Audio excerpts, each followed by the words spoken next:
Salim was a man who worked at night. Every day, just like always, he left around 2 a.m., driving his truck before dawn. That night felt normal at first. He turned on the radio and listened to some music while driving. Suddenly, the radio started crackling, then went completely silent. The place he reached was empty and dark. There was a bus stop there. Salim noticed a woman sitting alone at the stop, wearing a niqab.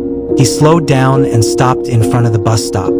Then he leaned his head out of the truck window and said, "Excuse me, this place is dangerous and not safe for a woman alone at this time. If you want, I can help you." The woman stayed silent, not responding. She slowly turned her head and looked at him. Her face was covered, only her eyes were visible. Her eyes were so beautiful that when Salim saw them, he was completely lost in her gaze. She stood up and walked toward the truck without saying a single word. Salim opened the truck door for her, and she got in beside him. Salim smiled and said to her, "Don't be afraid, you're safe with me." But she didn't answer.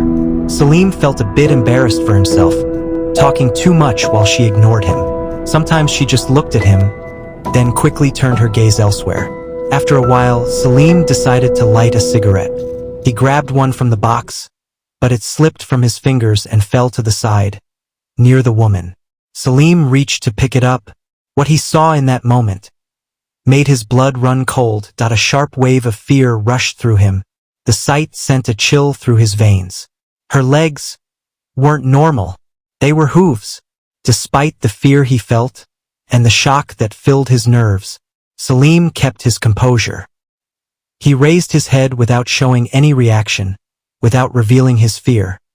Because after what he had seen, he was sure of one thing.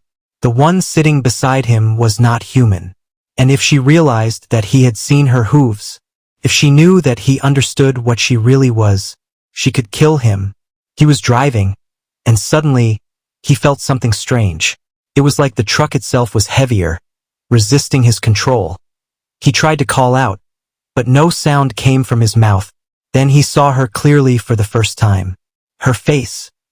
The eyes he had admired before were huge, dark, and suddenly, she laughed. A deep, terrifying laugh. A laugh that seemed to stretch from centuries of darkness. Her hand shot out suddenly and grabbed him by the neck. He froze in terror as he felt her long, black, claw-like fingers tighten around him from fear, and from her hand tightening around his neck, Salim lost control of the steering wheel. Suddenly, everything went dark. After some time, he regained consciousness.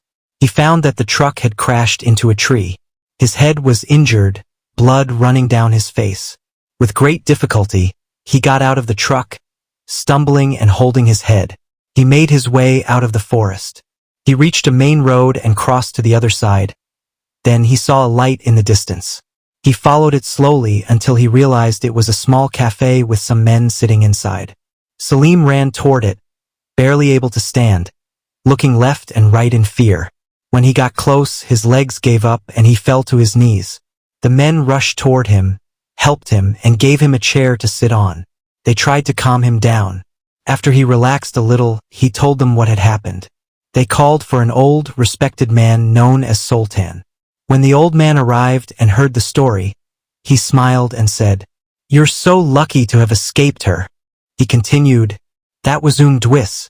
In some places, she is called Aisha Kindicha, and in others they call her Oabitha. If she catches a man, she either kills him or takes him with her to her dark world." He paused for a moment, then added, "My advice to you, never stop on the road at night, especially in empty places. No matter what you see, keep driving and pretend you saw nothing." After a few days of rest, Salim finally took some time to recover from the shock he had experienced. He decided it was time to return to work. A year had passed since that night, yet Salim still hadn't forgotten her. He couldn't forget her eyes, emerging from the world of darkness, her hands and terrifying claws, and even now, when he drove alone in the dark, he could hear her calling him, with a laugh echoing in his ears, freezing his blood in his veins.